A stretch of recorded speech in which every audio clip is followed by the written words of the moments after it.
Et regardez bien, cette femme chrétienne fait une prière sur son repas avant de manger, comme d'habitude. Mais pourtant, la mauvaise femme, méchante, a commencé par empoisonner la nourriture de la dame chrétienne. Mais subitement, un esprit est apparu pour sauver la vie de la chrétienne. Tout à coup, l'esprit a récupéré le poison dans la main et l'a renversé dans la nourriture de la femme méchante. Automatiquement, l'esprit a disparu et la dame chrétienne a fini sa prière. Elles ont commencé à manger et, après quelques secondes, la mauvaise a senti des maux de ventre. La femme chrétienne lui a demandé « Tu as quoi ?» Mais le malaise augmentait très fort. Et la chrétienne dit « Tu as quoi? Parle-moi. » Et la mauvaise femme répond « J'ai mis du poison. » La femme chrétienne dit « Tu as mis du poison où ?»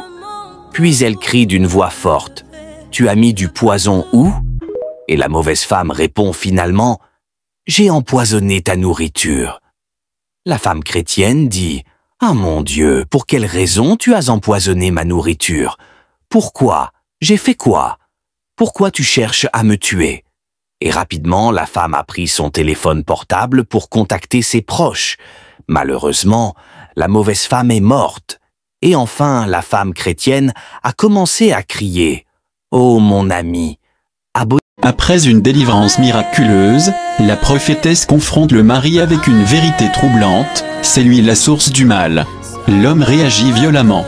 Menaces, cris et tensions s'installent dans la maison.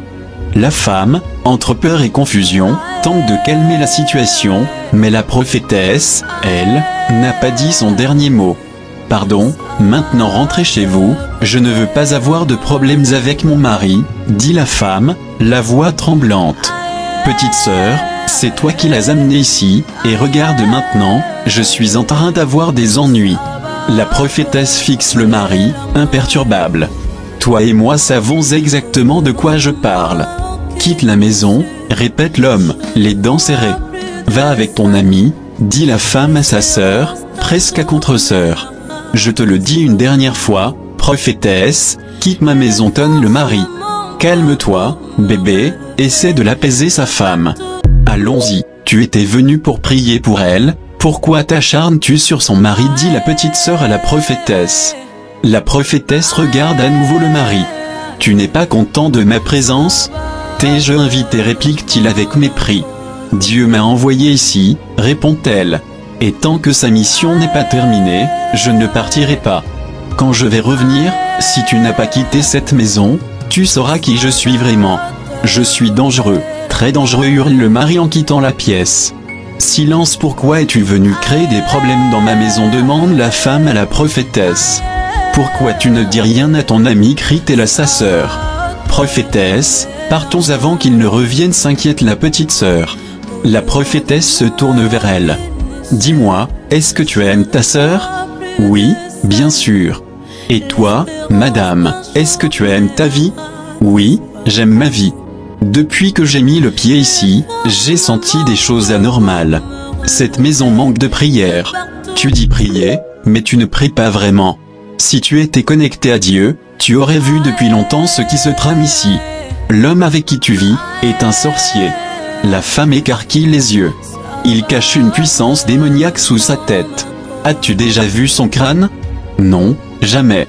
Il ne retire jamais son chapeau. Même quand il dort, il attache un foulard blanc. C'est leur coutume chez lui, donc je ne m'en inquiète pas. C'est sous ce chapeau que réside sa force. Essaie de lui enlever, et tu verras.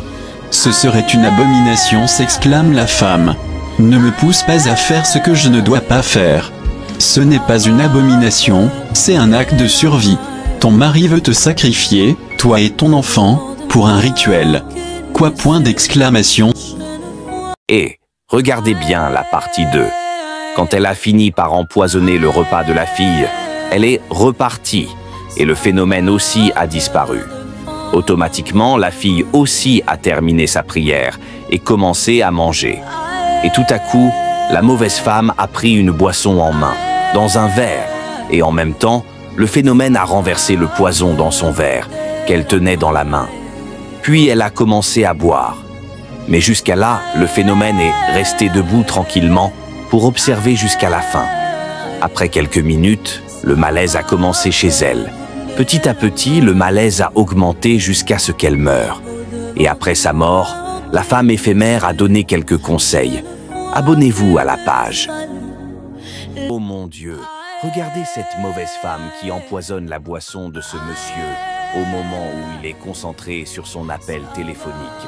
Mais il voyait bien la femme, fait tout comme s'il ne voyait rien. Et la femme a fini par empoisonner la boisson. Le monsieur, lui aussi, a terminé son appel, a simplement touché les boissons. Et la femme pense qu'il a changé la boisson. Subitement, c'est elle qui prend celle qui a été empoisonnée et la boit. Et là, le malaise commence chez elle. Le monsieur est étonné. Abonnez-vous pour la suite. Et regardez cette femme sorcière. Elle envoie une sorte de mal diabolique dans un cadeau de perruque. Et sa fille l'observait de loin et dit « Maman !» Et la maman dit « Ma fille, ma fille !» Et sa maman lui a présenté le cadeau. La fille a dit « Merci, maman !»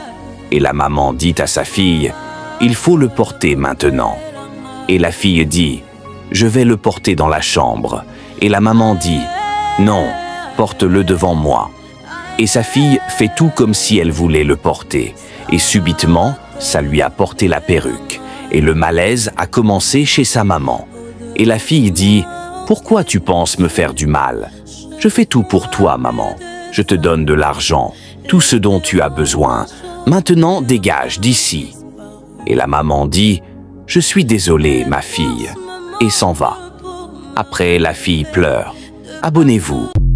Et regardez cette jeune fille chrétienne qui est sortie dans sa chambre et automatiquement, elle a rencontré une sorte diabolique et a commencé en même temps sa prière. Continue toujours dans la prière et rejette la sorte diabolique contre l'envoyeur. Abonnez-vous pour la suite. Drink up. Don't take a sip. Drink up. What is it? Are you Don't okay? take a sip. What is wrong with you? She is here to kill you. What is wrong with you? Drink up. Et regardez ce monsieur. Il fait semblant comme s'il avait mal au ventre et subitement la jeune fille est venue pour le sauver et la fille est devenue boisson. Abonnez-vous pour la suite. Et cette femme diabolique envoie un sort dans la boisson de ce petit garçon et dit « Bois la boisson ». Et soudainement une fille est venue. « Mon frère, ne bois pas. Abonnez-vous pour la suite.